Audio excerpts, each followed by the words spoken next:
창세기 2장 18에서 25절 말씀입니다. 여호와 하나님이 이르시되 사람이 혼자 사는 것이 좋지 아니하니 내가 그를 위하여 돕는 배필을 지으리라 하시니라. 여호와 하나님이 흙으로 각종 들짐승과 공중의 각종 새를 지으시고 아담이 무엇이라고 부르나 보시려고 그것들을 그에게로 이끌어 가시니 아담이 각 생물을 부르는 것이 곧 그 이름이 되었더라. 아담이 모든 가축과 공중의 새와 들의 모든 짐승에게 이름을 주니라. 아담이 돕는 배필이 없으므로 여호와 하나님이 아담을 깊이 잠들게 하시니 잠들매 그가 그 갈빗대 하나를 취하고 살로 대신 채우시고 여호와 하나님이 아담에게서 취하신 그 갈빗대로 여자를 만드시고 그를 아담에게로 이끌어오시니 아담이 이르되 이는 내 뼈 중에 뼈요 살 중에 살이라. 이것을 남자에게서 취하였은즉 여자라 부르리라 하니라. 이러므로 남자가 부모를 떠나 그의 아내와 합하여 둘이 한 몸을 이룰지로다. 아담과 그의 아내 두 사람이 벌거벗었으나 부끄러워하지 아니하니라. 사랑하는 형제 여러분, 1월 7일 목요일 새벽 묵상에 오신 것을 환영합니다. 어제는 하나님께서 인간을 창조하신 과정이 다른 동식물들과 달리 매우 특별했던 것을 보았습니다. 오늘은 그 창조의 과정에서 여자를 만드신 과정도 매우 특별함을 몇 가지 볼 수 있습니다. 18절에 하나님이 돕는 배필을 지으리라 계획하셨는데요. 특이한 것은 계획하신 직후에 실행하지 않으시고 중간에 동물들을 창조하시고 나서 또 아담이 동물들의 이름을 지어 부르는 과정을 거치고 나서야 마지막으로 여자를 지으신 거예요. 그 이유는 잠시 후에 볼게요. 19절 여호와 하나님이 흙으로 각종 들짐승과 공중의 각종 새를 지으시고 아담에게 이름을 짓게 하십니다. 이 장면을 한번 상상해 보십시오. 정말 아름답고 즐겁고 행복한 장면이지 않나요? 하나님은 당신께서 창조하신 각양 재미있는 동물들을 아담에게 맡겨 교제하게 하시는데요. 마치 아담은 그들의 주인인 양 이름을 지어 불렀습니다. 하나님은 아담이 하는 것을 아주 즐겁게 바라보셨을 거예요. 아담은 각종 동물들의 특성을 파악하여서 이름을 짓고 부르는 동안 모든 동물들과 교제했습니다.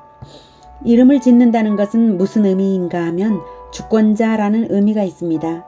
이름을 받은 자는 자기를 불러주는 자에게 반응하고 순종하며 충성하는 것이죠.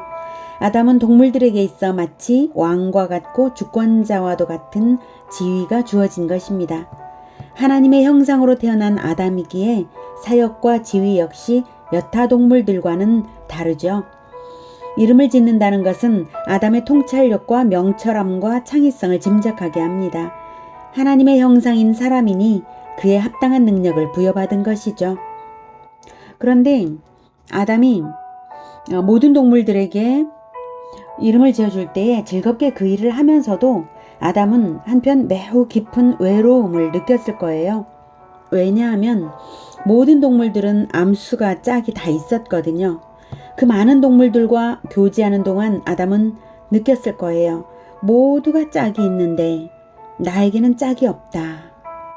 너무나 깊은 외로움이었을 것입니다. 그렇게 많은 동물들을 다 이름을 주는 동안에 그 어느 동물도 자기와 격을 같이 할 존재는 없었어요. 동물들을 보살피는 일에 자기와 같은 지혜를 가지고 돕는 배필이 없다는 사실입니다. 함께 어울리고 일하면서 마음을 맞춰가며 자기를 진정으로 알아줄 만족스러운 배필이 없다는 사실입니다.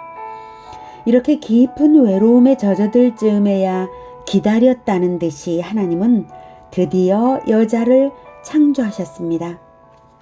21, 22절에 그런데 여자를 창조하시는 과정이 또 특별해요. 모든 동물들은 암수를 동시에 창조하셨고 어느 한쪽이 다른 쪽의 근원이 되게 하시는 그런 것이 없으셨는데요. 사람에 있어서는 여자를 남자에게서 꺼내셨어요. 아담을 깊이 잠들게 하신 후에 아담의 갈빗대를 꺼내어서 여자를 만드셨죠. 수술을 하신 거죠, 말하자면. 이 최초의 여자는 남자에게서 꺼낸 복제 인간인 것입니다. 말하자면요. 그러니 여자는 남자 안에 애초부터 있었던 것이고 아담 자신과 마찬가지예요. 또한 남자가 근원이고 여자의 존재는 남자에게 소속된 존재입니다. 여자를 꺼내실 때의 아담은 깊은 잠을 자게 하셨는데요.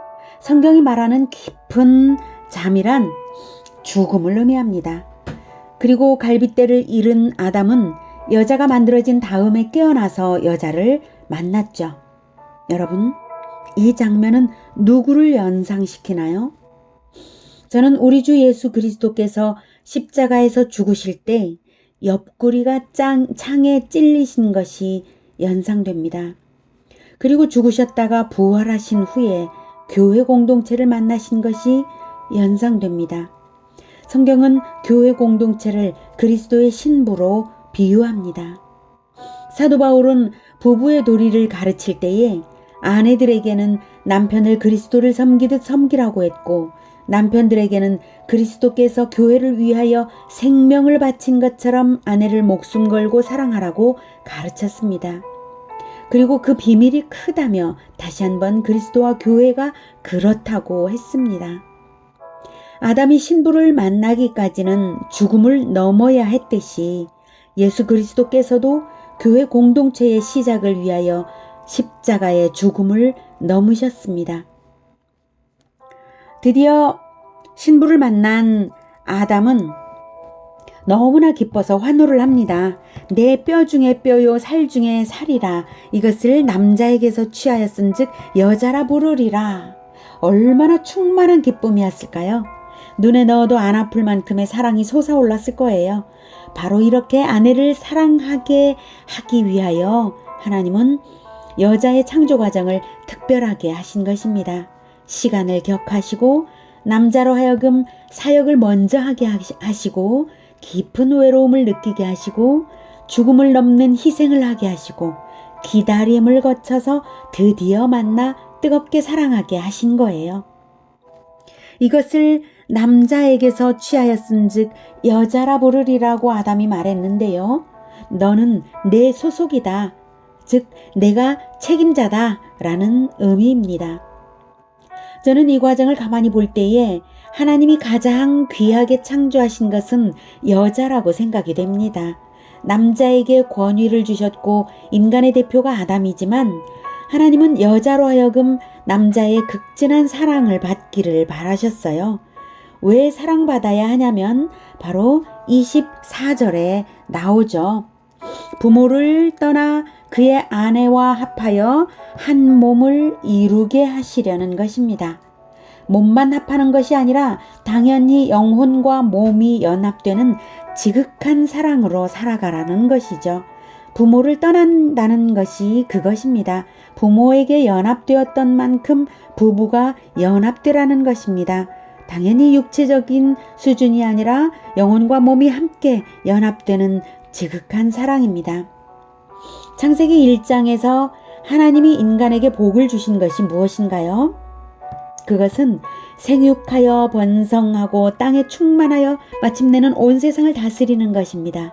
그것은 하나님의 형상이 온 세상을 가득 채우는 감격스러운 일입니다. 그 영광의 감격을 부부의 온전한 연합을 통해서 출발되게 하신 것입니다. 하나님의 형상의 번성 충만이므로 생명을 거는 뜨거운 사랑이 필요한 이유입니다. 우리 교회 공동체가 예수 그리스도께 얼마나 뜨거운 사랑으로 연합해야 하는지를 짐작하게 합니다. 아니 이미 예수 그리스도께서 우리를 위해 생명을 주시고 말할 수 없는 사랑을 주시고 계시니 우리는 다만 그리스도의 말씀에 순종과 사랑을 바치면 연합될 것입니다. 그리고 예수 그리스도 앞에 나아갈 때는 벌거벗은 듯이 아무것도 숨김없는 회개로서 나아가야 할 것입니다. 예수님을 믿으십니까? 그렇다면 신랑 되신 예수 그리스도께서 다시 오실 때를 기다리는 교회 공동체로서 오늘 하루도 더욱 예수 사랑의 마음으로 충만하시기를 축복합니다. 기도하겠습니다. 하나님 감사합니다. 예수님께서 우리를 위하여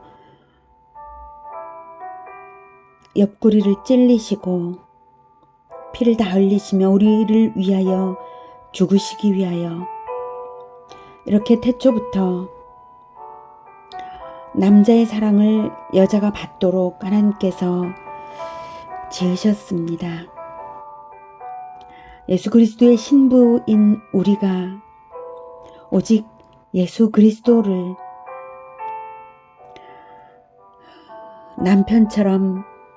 남편을 기다리듯이 기다리고 예수 그리스도와 연합하겠습니다. 또한 가정에서 남편과 아내가 서로 사랑으로 연합하고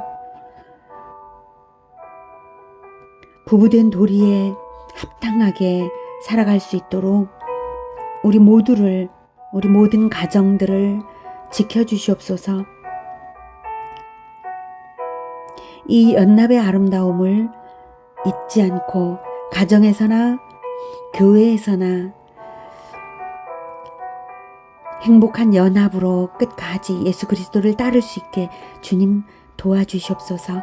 예수님의 이름으로 기도드립니다. 아멘. 이어지는 시간은 개인 기도 시간입니다.